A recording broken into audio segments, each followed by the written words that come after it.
మీ business ఏదైనా మీ ఊర్లో promotion చేయాలంటే అది సుమన్ టీవీతోనే సాధ్యం. ఇప్పుడే సంప్రదించండి. మా చెల్లి చంపిన మనిషిని మా చెల్లి చంపిన మనిషిని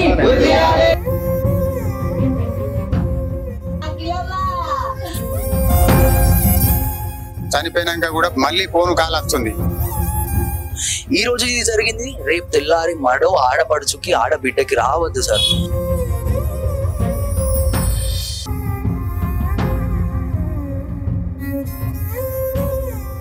నమస్తే, welcome to Suman TV Karimnagar. నా పేరు వినయ్. ప్రస్తుతం మనం కరీంనగర్ జిల్లా తిమ్మాపూర్ మండలం పోరన్ల గ్రామంలో ఉన్నాము. పోరన్ల గ్రామంలో తీవ్ర విషాదం అయితే చోటు చేసుకుంది. ఇన్స్టాగ్రామ్ లో పరిచయం కాస్త ప్రేమగా మారింది. ప్రేమ కాస్త మరణానికి దారితీసింది. అసలు ఏం జరిగింది? మామిడి అఖిల తన సొంత చేతులతో రాసి తనైతే ఆత్మహత్య చేసుకుంది.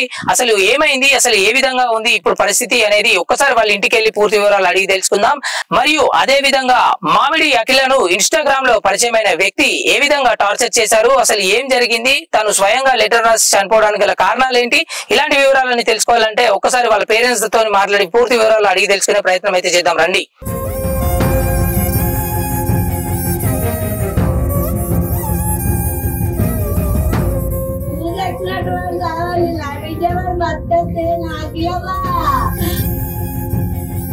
ప్రస్తుతం మనం అఖిల వాళ్ళ ఇంటి దగ్గర అయితే ఉన్నాము. వాళ్ళ ఇంటి దగ్గర విషాద సంఘటనలు అలుముకున్నాయి. ఒకసారి లోపలికి వెళ్ళి వాళ్ళ పేరెంట్స్ తో కూడా మాట్లాడి పూర్తి వివరాలు అడిగి తెలుసుకునే ప్రయత్నం చేద్దాం రండి. చంపిన మనిషిని ఉరి తీయాలి మా చెల్లి చంపిన మనిషిని మా చెల్లి చంపిన మనిషిని.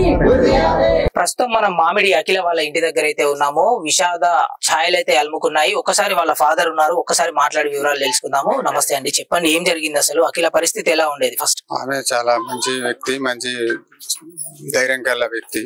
నాకు 2 కూతుర్లు. మేము చిన్న కుటుంబం. మాది చాయ్ హోటల్ నడుపుకుంటూ చిన్నగా ఆటో నడుపుకుంటూ జీవించి వాళ్ళని మంచి ఉన్నంత స్థాయికి చదివించాలని చెప్పి ఆలోచనలో మంచి చదువు చదివించాలని చెప్పి చదివించినాం. MLT కంప్లీట్ చేసుకుంది. ఆమె వేరే వెహికల్స్ కొరకు వెయిట్ చేసుకుంటూ ఎక్కడ దొరకలేదు. ఆ మధ్యలో కూడా ఒకసారి హైదరాబాద్ పోయి హైదరాబాద్లో హాస్పిటల్లో ఒక నెల 10 రోజులు పనిచేసింది. అక్కడ నుండి మళ్ళీ రిటర్న్ వచ్చేసింది. అక్కడ వాళ్ళు ఉండనిస్తలేరు, ఇప్పుడు కాల్ లేదంటారు అని చెప్పి మాట్లాడింది.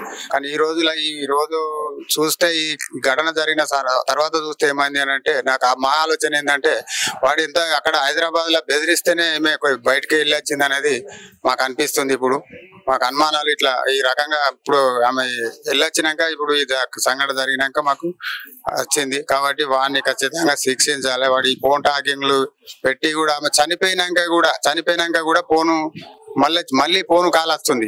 అయితే అక్కడ ఇక్కడ గ్రామ సర్పంచ్ ఇట్లా ఉండి మీరు ఫోన్ లావటకుండ్రి, మీరు లావడితే వేరే ఏదో ఆవేశంగా మాట్లాడితే అది వేరే డైవర్ట్ అవుతుంది, దాన్ని మీరు ఫోన్ ఆఫ్ చేయరి, మీరు ముట్టుకోకూరు ఫోన్ లావటకూరు అని చెప్తే దాన్ని అట్లనే ఉంచినాం. ఫోన్ లాక్ అది ఆమె ఏ నెంబర్ వినా లాక్ చేసుకుందో ఆమెతో లాక్ దొరకలేదు. SI గారికి ఇట్లా వచ్చారు, కేసు పెట్టినాం, కంప్లైంట్ ఇచ్చినాం. వాళ్ళు ఫోన్ లాక్ తీసి అవన్నీ అందులో ఏమున్నది, వాడు ఏం మాట్లాడినా అనేది చూద్దామని చెప్పి అన్నారు. నోట్ల వాళ్ళ తల్లిదండ్రులు వాళ్ళ భరత్ అనే అబ్బాయిని వీళ్ళు చేయబట్టే నేను ఈ సావుకు నేను కారణం చేసుకుంటున్నా, నేను చనిపోతున్నా అని చెప్పి వాళ్ళని కనుక నేను చనిపోతున్నా వాళ్ళను ఖచ్చితంగా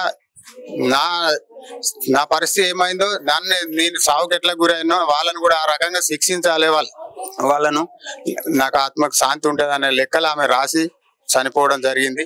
అది ఈ గవర్నమెంట్ ఎంత తొందరగా ఆమె కోరుకున్న నిర్ణయాన్ని అమలు చేయాలని చెప్పి నేను ఈ మీడియా ద్వారా పోలీస్ అధికారులను గవర్నమెంట్ను ఈ కొత్త చట్టాలు వచ్చినాయి అనేది ఇట్లాంటి వ్యక్తులకు ఇంకా ఏ తల్లిదండ్రులకు కానీ ఏ బిడ్డకు కూడా ఇట్లాంటివి జరగద్దు అని చెప్పి నేను ఒక అఖిల తండ్రిగా నా బాధ ఏంది అనేది, ఇప్పుడు నా బిడ్డ చనిపోయినాక ఈ 3వ రోజు అవుతుంది, వాటికి చనిపోయినాక నా బాధ ఏంది అనేది నాకు అర్థమవుతుంది.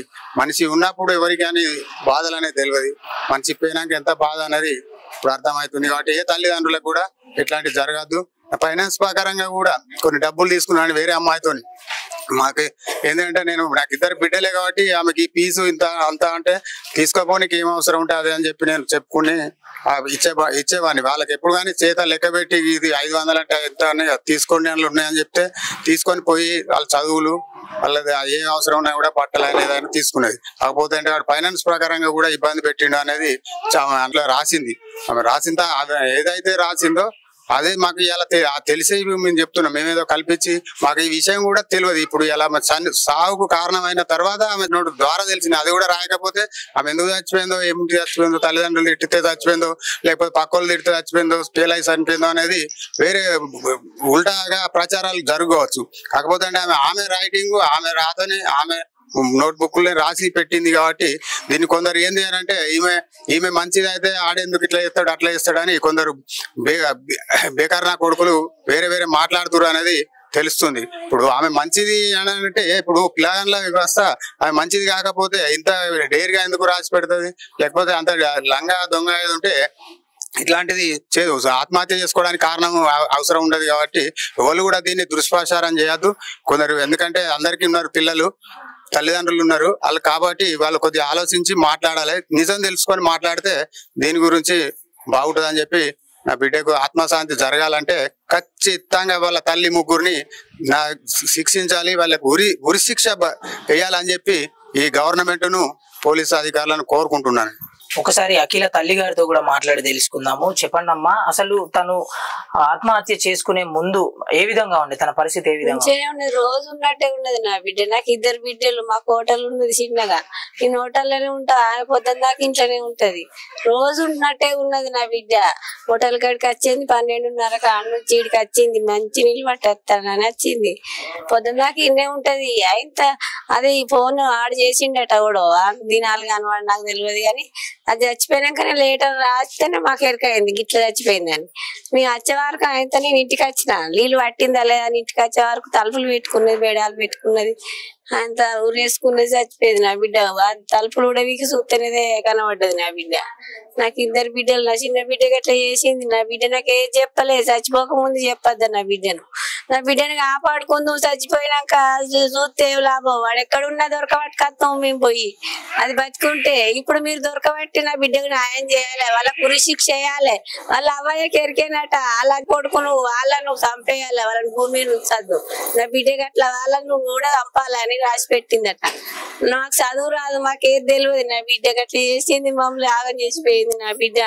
నా బిడ్డకు తృప్తి కావాలంటే వాళ్ళు భూమి మీద ఉండద్దు. నా బంగారం అసలు బిడ్డను మింగిరు వాళ్ళు కూడా బతకద్దని నేను కోరుకుంటున్నా.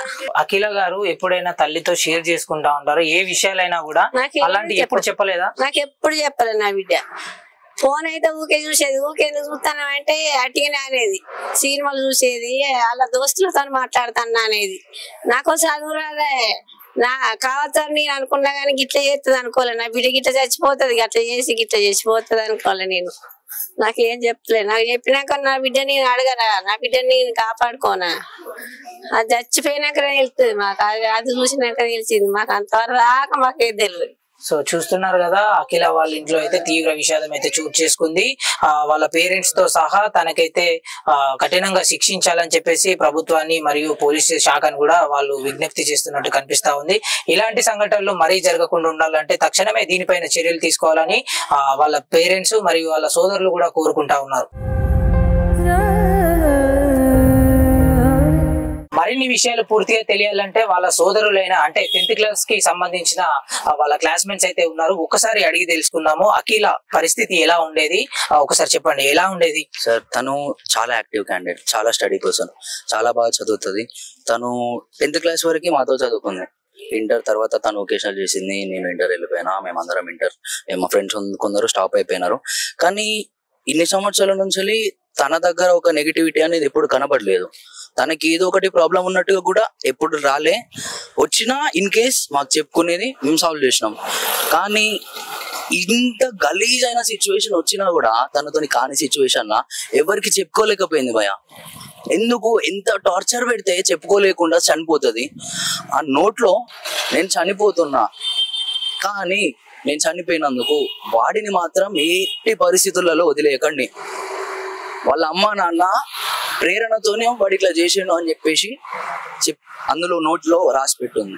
అంటే ఒక ఒక తల్లిదండ్రి పెంచేటోళ్ళే కొడుకుల్ని అట్లా చేయరా అని చెప్పిన తర్వాత ఇంకా మన ఇండియా ఎప్పుడు డెవలప్ అవుతుంది, ఎక్కడికి పోతుంది? ఇంకా ఇవాళ ఒక్క అమ్మాయి చనిపోతే రేపు ఎంతమంది అమ్మాయిలు చనిపోతారు? ఈ రోజు ఇది జరిగింది, రేపు తెల్లారి మడో ఆడపడుచుకి ఆడబిడ్డకి రావద్దు సార్. నాకు కావాల్సింది ఏంటిదంటే అమ్మాయి ప్రాణం పోయింది, ఎందుకు పోయింది, ఎందుకు తీసుకోవాల్సి వచ్చింది, ప్రాణం తీసుకోవాల్సిన కారణం ఏంటిది, వాడు ఎందుకు అట్లా చేసిండు, వాళ్ళ ఫ్యామిలీ అట్లా ఎందుకు మాట్లాడిల్లు, ఏం అవసరం? ఏదైనా ఉంటే అరే అట్లా కాదు, ఏం అవసరం లేదు, మీరు మాట్లాడుకోకండి అని చెప్పాలి. నువ్వు ఇంకా నీ ఫ్యామిలీ మేట్స్ మళ్ళీ రిటర్న్ లో తినకే కాల్ చేసి సస్తే దావు నువ్వేమన్నా చేసుకో, ఇలాంటి మాటలు మాట్లాడిన తర్వాత మనసు అనేది ఎవరికైనా భారం అవుతుంది. తను సెన్సిటివ్ హోల్డ్ చేసుకొని చేసుకొని చేసుకొని చేసుకొని చేసుకొని తనతోని కాని టైంలో వెళ్ళిపోయింది మాయా. అసలు ఏం మాట్లాడాలి, ఏం చేయాలి, ఏం అర్థమైతలేదు. కానీ ఆ మనిషి ఎక్కడున్నాడు ఇప్పటి వరకు ఎవరు తెలియదు. అమ్మాయి చనిపోయి 2 days అవుతుంది, ఈరోజు సాటర్డే. ఎంక్వైరీ ఏమైతుంది? 1 ఎంక్వైరీ ఏమైతుంది? నెక్స్ట్ వీడు ఇంకా బయట ఎట్లా తిరుగుతుండో, ఇంకెన్ని రోజులు తిరుగుతాడు, ఇంకెన్ని రోజులు తిరగనిస్తారు? ఇంకొకటి, వి నీడ్ జస్టిస్. న్యాయం అనేది కావాలి. 1 నెల లోపల ఏదో ఒకటి కావాలి, మాకు న్యాయం జరగాలి. అఖిల చనిపోయింది, అఖిల ప్రాణం రాదు, అఖిల ప్రాణం తీసిన ప్రాణం పోవాలి. వాడిని హ్యాంగ్ చేయాలి, వాడిని హ్యాంగ్ చేయాలి. వాడు నరకం అంటే నరకం కావాలి వానికి. వాడు నేను ఎందుకు చేసిన, ఒక అమ్మాయి ప్రాణం నేను ఎందుకు తీసిన అని జీవితాంతం పశ్చాత్తాప పడాలి, నరక యాతన పడాలి. మాకు కావాల్సింది అది. ఎందుకంటే ఇన్ని రోజులు కళ్ళ ముందు కనబడ్డ అమ్మాయి రేపు పొద్దున కనబడతలేదు. ఇప్పటికీ సార్ ఏదో ఊరికి పోయినట్టుంది తప్ప మనిషి ప్రాణమైనట్టు అనిపిస్తలేదు. వీళ్ళ ప్రేమ వ్యవహారం ఎన్ని సంవత్సరాలుగా సాగుతుంది? ఎన్ని సంవత్సరాలు అంటే మనకి తెలిసిన వివరాల ప్రకారం అయితే 1 సంవత్సరంన్నర నుంచి వీళ్ళది ర్యాపో రిలేషన్షిప్ అనేది వెళ్తుందని అయితే మనకి మ్యాటర్ తెలిసింది. బట్ అంతకు ముందే స్టార్ట్ అయిందా లేకపోతే ఏంటిదన్న వ్యవస్థ మనకి క్లియర్ గా తెలియదు. సో ఫైనల్ గా ఏం కావాలనుకుంటున్నాం? వాడిని హ్యాంగ్ చేయాలి. తనను తాను హ్యాంగ్ చేసుకుంది. ఇప్పుడు చట్టం అనే ఉంది కదా, ఆ చట్టం వాడిని తీయాలి. మాకు కావాల్సింది అదే. ఎన్ని ప్రొటెస్ట్ చేయడానికైనా సిద్ధం. ఎందుకంటే మా అమ్మాయి పోయింది, మా చెల్లె చనిపోయింది, చంపితే మమ్మల్ని కూడా చంపేయాలి. కానీ న్యాయం జరిగేదాకా మేము ఊరుకునే ప్రసక్తి లేదు. ప్రతి ఒక్క యూత్ కి చెప్తున్నా, ఈ రోజు దినం మా చెల్లె చనిపోయింది, రేపు పొద్దున మీ చెల్లె కూడా చనిపోయే సిచ్యువేషన్ వస్తుంది. అట్లాంటి సిచ్యువేషన్ రావద్దు అంటే ముందుకు రావాల్సింది ఎవరం? మనం యూత్. మన చేతుల్లో ఉంటది. రేపటి భారత పౌరులు మనమే, మన చిన్నోళ్ళు వాళ్ళే భారత పౌరులు మనమేనా. ఇండియా డిపెండ్ అయి ఉంది. మనం గట్టి ఉంటే ఏ అమ్మాయికి ఏ ప్రాబ్లం రాదు సార్. మాకు కావాల్సింది ఏం లేదు, మేము ఎక్కడికైనా పోతాం. కానీ మాకు కావాల్సిన అన్నీ ఏంటిదంటే మీడియా మాకు సపోర్ట్ ఉండాలి. మీరు మా ఎంబడి ఉంటే న్యాయం ఖచ్చితంగా వస్తుంది సార్. నాకు ఆ నమ్మకం ఉంది. మీ మీడియానే నమ్ముతున్నా. నేను పోలీసే నమ్మా సార్. నేను నమ్మేది మీడియానే. నేను అందుకే ధైర్యంతో మీ ముందుకు వచ్చి మాట్లాడుతున్నా. సో చూస్తున్నారు కదా, అఖిలకి జరిగిన అన్యాయంపై తన స్నేహితులు మరియు కుటుంబ సభ్యులు కూడా తీవ్ర ఆగ్రహం వ్యక్తం చేస్తా ఉన్నారు. తనకు ఈ పరిస్థితికి గురైనప్పటికీ ఎవరైతే వ్యక్తులు బాధ్యత వహిస్తున్నారో వాళ్ళను కఠినంగా శిక్షించాలని ఆ స్నేహితులు మరియు కుటుంబ సభ్యులు కోరుకుంటా ఉన్నారు. కెమెరా పర్సన్ రాజేష్ తో వినయ్, సుమన్ టీవీ, కరీంనగర్.